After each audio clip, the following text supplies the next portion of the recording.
रामपुर गांव में माधव अपने परिवार के साथ रहता था। माधव एक गरीब किसान था। खेती के लिए उसके पास थोड़ी सी ही जमीन थी जो कि बिल्कुल उपजाऊ नहीं रही थी। जितनी भी फसल होती उसमें से आधी अधूरी बेचने लायक होती थी। माधव का परिवार भी बड़ा था। उसके बूढ़े माँ बाप, पत्नी कांता और खुद के 3 बच्चों का पेट भर पाना माधव के लिए मुश्किल हो रहा था। अरे माधव, क्या हो गया है? काहे सिर पकड़ के बैठा है भाई? आओ बिरजू, तुम तो सब जानत ही हो भाई। देख लियो, इतनी मेहनत के बाद ये फसल भई है। अब तुम ही बताओ, जा में का बेचें और का खाएं? मुश्किल तो बेकट है भैया। तुम्हारी जमीन में अब वो पहले वाली बात नहीं रही।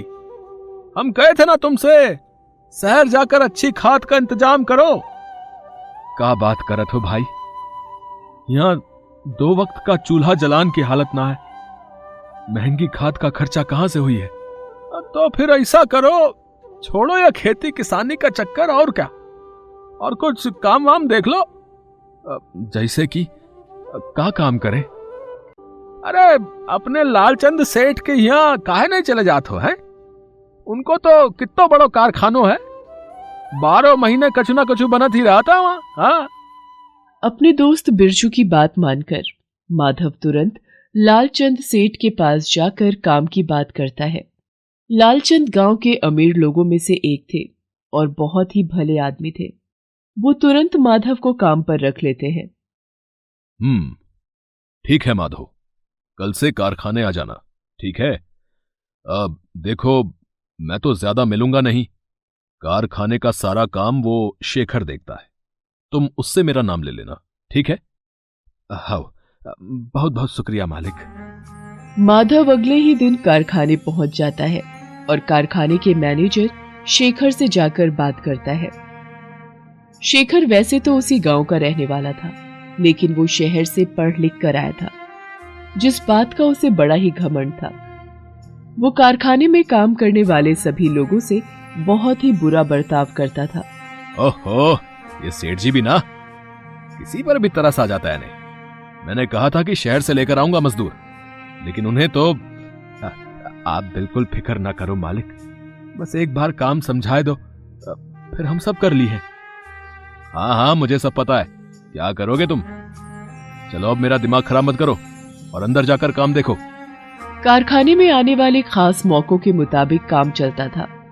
फिलहाल सर्दियों का मौसम था और मकर संक्रांति का त्योहार आने वाला था, तो कारखाने में एक तरफ गजक और तिल की चिक्की बनाने का काम चल रहा था, तो वहीं कारखाने के एक दूसरे हिस्से में पतंगे भी बन रही थी। मकर संक्रांति के मौके पर गांव में हर साल एक बड़ा मेला लगता था, जहां पतंग उड़ाने की प्रतियोगिता भी आयोजित की जाती थी। बच्चों से लेकर बड़ों तक सभी लोग इस प्रतियोगिता में हिस्सा लेते थे। काफी दिन पहले से ही गांव में खूब पतंगे बिकती थी, इसीलिए कारखाने में भी पतंगे बनाने का काम जोर शोर से चल रहा था। माधव पहले ही दिन पतंगे बनाना सीख लेता है और फिर उसी शाम घर लौटकर, आ गए, ई लो पानी। हाँ कांता, कारखानों में पतंगे बनाने को काम चल रहा है।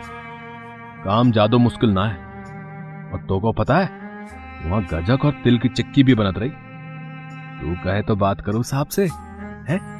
अगर तो को भी वहां काम मिल जाए तो।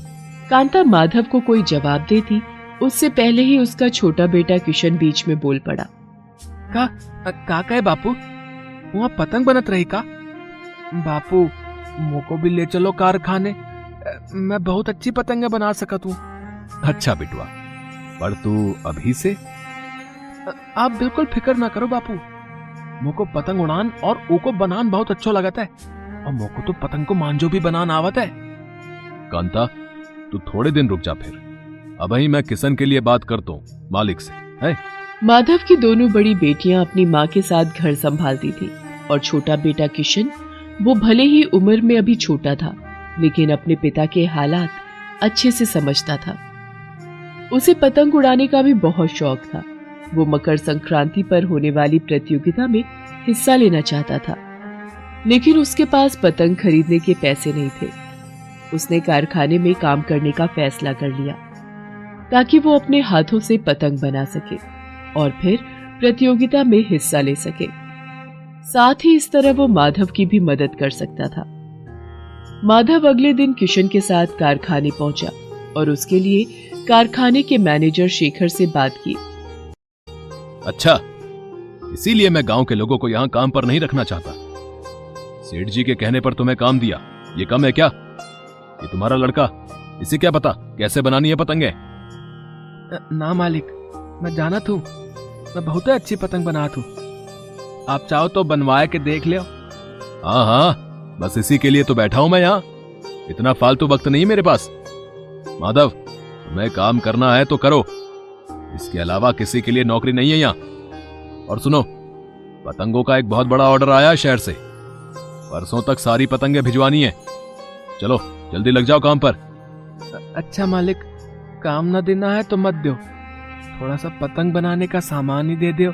मुझको अपने लिए एक पतंग बनानी है, वो मकर संक्रांति के मेले में। तो अब बोला ना सच है? तुझे कोई काम वाम नहीं चाहिए था, तुझे तो यहाँ से पतंग चाहिए थी। चल भाग यहाँ से, यहाँ कोई खैरात बट रही क्या है? शेखर को गुस्से में देखकर माधव किशन को इशारा करता है और उसे वापस घर भेज देता है। किशन उदास होकर घर तो आ जाता है, लेकिन उसने अब भी हार नहीं मानी थी। वो भले ही कारखाने में कुछ देर ही रुक पाया था, लेकिन उतनी ही देर में उसने सारा काम होते हुए देख लिया था। उसे पता था कि पतंगे बनाने के बाद बची हुई कागज की कतरनें और टूटी हुई तीलियां कहाँ फेंकी जाती थी। वो जगह कारखाने के बाहर एक कोने में थी। कारखाना शाम को बंद हो जाता था।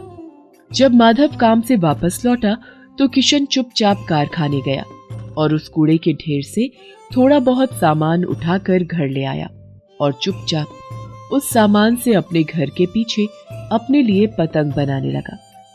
दूसरी तरफ माधव को यह समझ आ गया था कि शेखर उसके अलावा उसके परिवार से किसी को भी काम पर नहीं रखेगा। इसलिए उसने कांता को काम दिलवाने का इरादा छोड़ दिया और खुद ही पूरी मेहनत से वहां काम करने लगा। दरअसल कारखाने का मैनेजर शेखर वहां कम से कम लोगों को नौकरी पर रखकर उनसे ज्यादा से ज्यादा काम लेना चाहता था, ताकि कारखाने के मालिक लालचंद के सामने अपने नंबर बना सके। लेकिन ऐसा हो नहीं पा रहा था। शेखर, क्या है ये? अब तक माल रेडी क्यों नहीं है? अब सेठ जी, वो ये लोग उतने स्किल्ड नहीं हैं, इनसे जल्दी काम होता ही नहीं है। लेकिन आप चिंता मत कीजिए, मैं इनसे कल तक सारा माल रेडी करवा लूंगा, पक्का। शेखर, ये अपने विधायक जी का ऑर्डर है। वो गरीबों में ये सारी पतंगें और तिल की गज्जक बंटवा रहे हैं। परसों मकर संक्रांति है। इस बार गांव के मेले में विधायक जी ही चीफ गेस्ट बनकर आ रहे हैं और वहीं पर वो अपने हाथों से ये सारा सामान गरीबों में बांटने वाले हैं। इसलिए कल तक का ही टाइम है हमारे पास, समझ गए ना? जी, आप बिल्कुल चिंता ना करें, कल तक सब हो जाएगा। लालचंद कारखाने से चला जाता है। इसके बाद शेखर सारे मजदूरों को खूब डांटता है और उनसे सारी रात कारखाने में ही रुककर काम करने को कहता है। माधव को भी कारखाने में ही रुकना पड़ता है। माधव को कारखाने में काम करते हुए अभी कुछ ही दिन हुए थे, इसीलिए उसे तनख्वाह मिलने में अभी वक्त था। मकर संक्रांति का त्योहार मनाने के लिए उसके पास बिल्कुल भी पैसे नहीं थे। शेखर ने पहले ही उसे एडवांस पैसे देने से साफ इनकार कर दिया था। ऊपर से उसे रात भर कारखाने में ही रुककर काम करना था। माधव ने किसी तरह खुद को समझाया और अपना काम करता रहा। माधव और दूसरे मजदूरों की मेहनत से आखिरकार काम पूरा हो गया और मकर संक्रांति से पहले ही ऑर्डर पूरा हो गया। लेकिन माधव के घर में अब भी मायूसी ही थी। माँ, तुम रो ना बिल्कुल, तुम देखियो, मैं सब कुछ ठीक कर दूंगा एक दिन।